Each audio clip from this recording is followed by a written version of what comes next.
The first topics that I want to talk about in this course are some of the high-level ideas of 3D modeling and some of the approaches to it that are helpful to understand before getting into the tools themselves. So first, there are several different types of 3D modeling.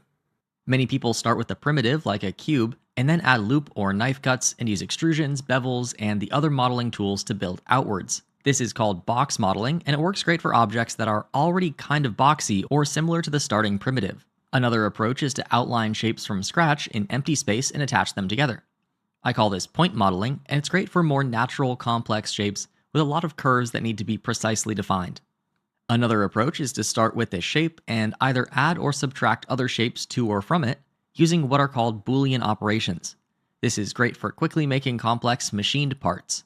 The resulting geometry can be quite messy though, and usually requires a lot of cleanup. You can also create models using curves. In Blender, curves are great for things like cables and are really useful as helper objects to guide mesh objects. In some other programs like Plasticity, 3D patches of curves called NURBS can be used to precisely model complex hard surface objects. Blender technically has NURBS, but they're super weak to the point of being basically useless, at least right now, so nobody really does this type of modeling in Blender, though you can still get similar results using meshes.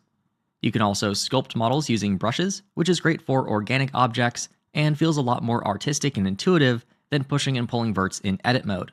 We won't cover that here because it's such a big topic, but Kent will cover it extensively in the Fundamentals of Sculpting course later on in this series. Another way to create a 3D object is to scan it.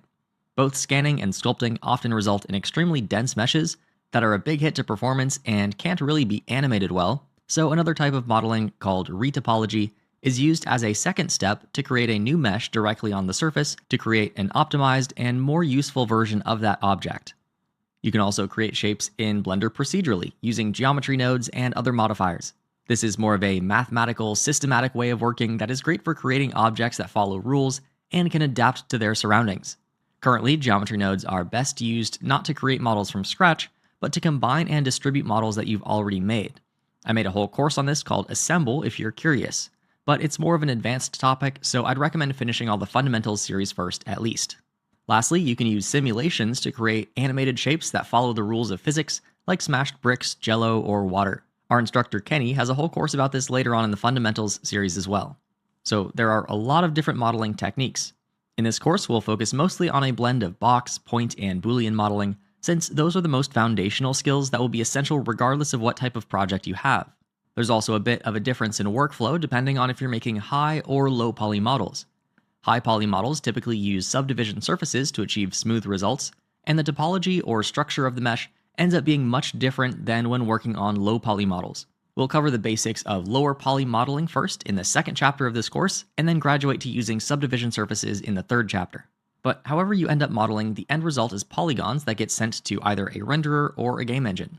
And as a reminder, in Blender, the mesh data is the vertices, edges, and faces that make up the shape of the model.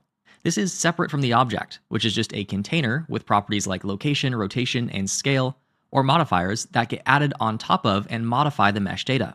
So the mesh is what we're manipulating in edit mode and what defines the shape, whereas the object is what we're manipulating in object mode. I'll link to the Blender Basics lesson on the topic below if you're watching this on CG Cookie, if you want a refresher on that relationship between the two. Lastly, even though we'll be talking a lot about techniques and tools and getting into the nitty-gritty in this course, I can't stress enough the importance of good proportions, which has nothing to do with the tools and everything to do with developing your eye. This is something I can't really teach other than to constantly bother you about it. And that I will do, because the number one mistake I see from beginner artists isn't some technical error, but just being kinda lazy when it comes to the width, height, and thickness of the parts of your object compared to other parts, or compared to the other objects around it.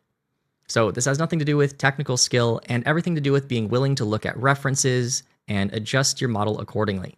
I'll admit it takes some patience, and I'm not perfect at it either, so there's always room for improvement.